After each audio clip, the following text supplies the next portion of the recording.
오늘 우리에게 주신 하나님 말씀은 사도행전 9장 19절부터 25절까지 말씀입니다. 음식을 먹음에 강건하여 지니라. 사울이 다메섹에 있는 제자들과 함께 며칠 있을새 즉시로 각 회당에서 예수가 하나님의 아들이심을 전파하니 듣는 사람이 다 놀라 말하되 이 사람이 예루살렘에서 이 이름을 부르는 사람을 멸하려던 자가 아니냐. 여기 온 것도 그들을 결박하여 대제사장들에게 끌어가고자 함이 아니냐 하더라. 사울은 힘을 더 얻어 예수를 그리스도라 증언하여 다메섹에 사는 유대인들을 당혹하게 하니라. 여러 날이 지나매 유대인들이 사울 죽이기를 공모하더니 그 계교가 사울에게 알려지니라. 그들이 그를 죽이려고 밤낮으로 성문까지 지키거늘 그의 제자들이 밤에 사울을 광주리에 담아 성벽에서 달아내니라. 아멘. 이것은 주님의 말씀입니다. 하나님의 은혜와 평강이 함께하기를 기도드립니다. 올 한 해도 우리 주님이 주시는 은혜 가운데 거하고 그 은혜를 누리고 나누는 세상에서 가장 행복한 한 해가 되기를 주님의 이름으로 소망합니다. 오늘 본문 말씀은 말씀과 삶 묵상집 오늘 날짜의 사도행전 본문입니다. 사울이 빛으로 임하신 예수님을 만나 앞을 볼 수가 없었고 아나니아가 사울에게 찾아와 안수하자 사울의 눈에서 비늘 같은 것이 벗어져 다시 볼 수 있게 되었습니다. 그 이후 사울은 다메섹에서 전도를 하기 시작합니다. 사울은 예수님을 믿는 사람들을 박해하던 사람이었습니다. 그러한 사람이 예수를 그리스도라 증언하자 다메섹에 사는 유대인들이 당혹하였다라고 성경은 기록하고 있습니다. 사울이 복음을 전하기 시작하자 많은 사람들이 놀라기 시작했다는 뜻입니다. 예수님을 믿는 사람들 입장에서는 그리스도인을 잡아가고 교회를 박해했던 이 사람을 믿을 수 있을지 의심이 되었을 것이고 반대로 유대교회 입장에서는 앞장서서 예수를 믿는 사람들을 박해하던 사람이 예수를 그리스도라 전하고 있으니 어쩌면 배신자처럼 생각했을지도 모릅니다. 그래서 결국 유대인들은 사울을 죽이기로 결심합니다. 그리고 사울을 죽이기 위해서 밤낮으로 성문을 지키며 기다리고 있었습니다. 위기절정의 그 순간 사울은 제자들의 도움을 받아 광주리에 담겨져 성벽으로 달아내려 도망할 수 있게 되었습니다. 한때 이름을 날렸던 사울, 유명한 스승의 밑에서 유대교에 당당히 이름을 날린 사울, 그러한 사울이 광주리에 담겨 숨겨진 채 성벽에서 내려져 도망하게 되었습니다. 사울의 복음 전파에 따른 고난은 이 한 번이 끝이 아니었습니다. 그는 죽기 직전까지 모든 삶이 고난의 연속이었습니다. 마을에서 쫓겨나기도 하고 돌에 맞아 죽을 뻔했으며 심지어 잡혀가는 배에서도 풍랑을 맞아 섬에 간신히 살아남았으나 그 섬의 원주민들에게 잡히기도 했습니다. 사울의 삶은 고난의 연속이었던 것입니다. 그러나 사울은 고난의 연속인 그 처절한 삶에서 복음을 끝까지 전했습니다. 감옥에 갇혀 언제 죽을지 모르는 그 상황 속에서도 복음을 전하는 데 힘썼습니다. 어떠한 상황 속에서도 그는 예수를 그리스도로 전하는 그 복음을 전했던 것입니다. 사울이 고난의 연속인 그의 삶에서 복음을 전할 수 있었던 이유는 무엇일까요?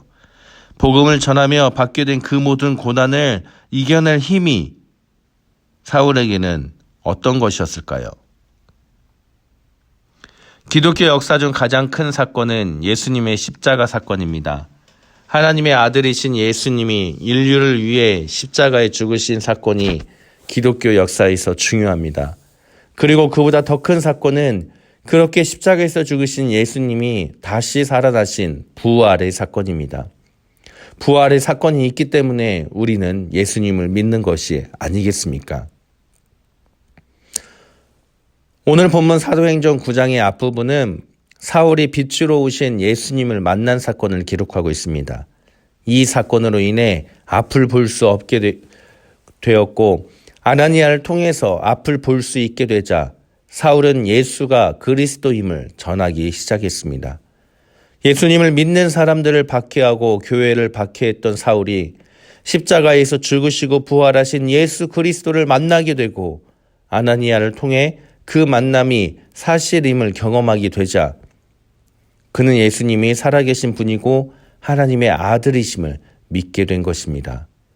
그래서 오늘 말씀 20절에 보니 즉시로 각 회당에서 예수가 하나님의 아들이심을 전파하니. 아멘. 사울은 오직 예수님이 하나님의 아들이심을 전파하게 될 수 있었던 것입니다. 죽으시고 부활하신 예수님을 빛으로 만나게 되니 그의 사상과 가치관이 무너지고 오직 예수님이 하나님의 아들이심에 대한 믿음이 생겨나게 됐고 그 믿음으로 인해 복음을 전할 수가 있게 된 것입니다. 이 믿음은 결코 한 번의 사건으로 끝나는 믿음이 아니었습니다. 우리가 흔히 말하는 수련회에서 성령 체험한 후 우리의 삶에 돌아와 하루 이틀 지나면 다시 옛날처럼 되돌아가는 그러한 믿음이 아니었습니다. 믿음에 믿음을 더한 확신이 사울에게는 있었던 것입니다. 23절 말씀을 보면 이렇게 기록하고 있습니다. 여러 날이 지남에 유대인들이 사울 죽이기를 공모하더니. 아멘.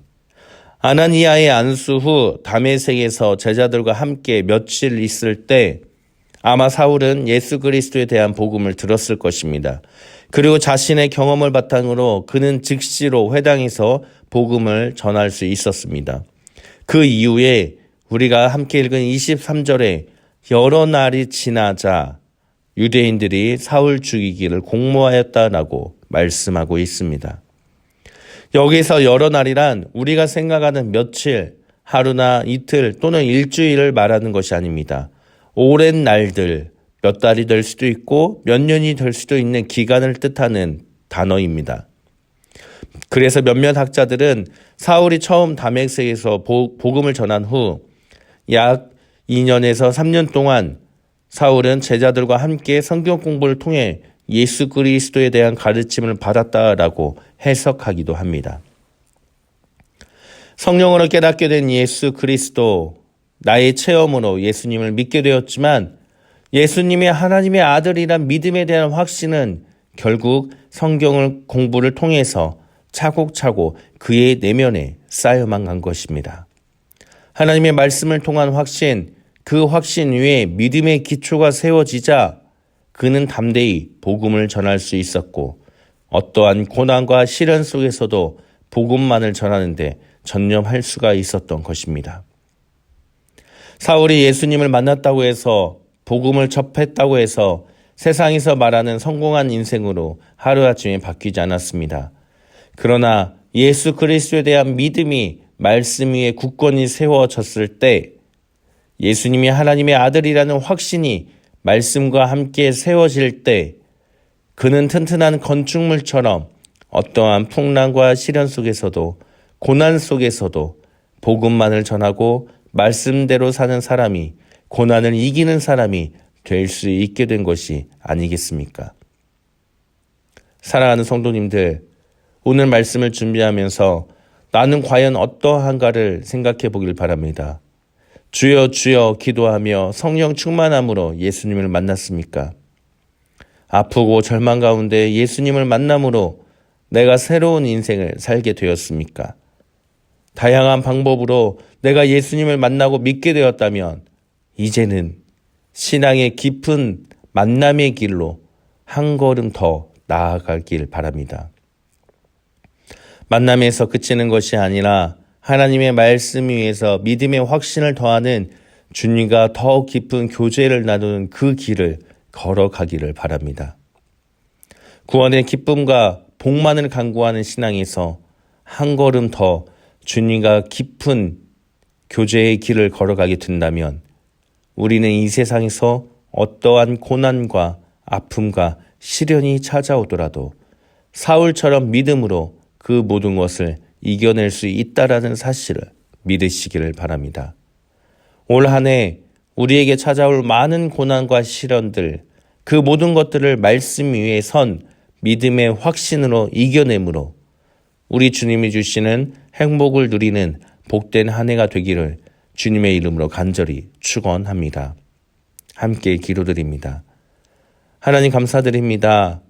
우리가 비록 코로나로 인해 모여서 예배드리지 못하지만 이렇게 영상으로나마 주의 말씀을 들을 수 있음에 감사를 드립니다.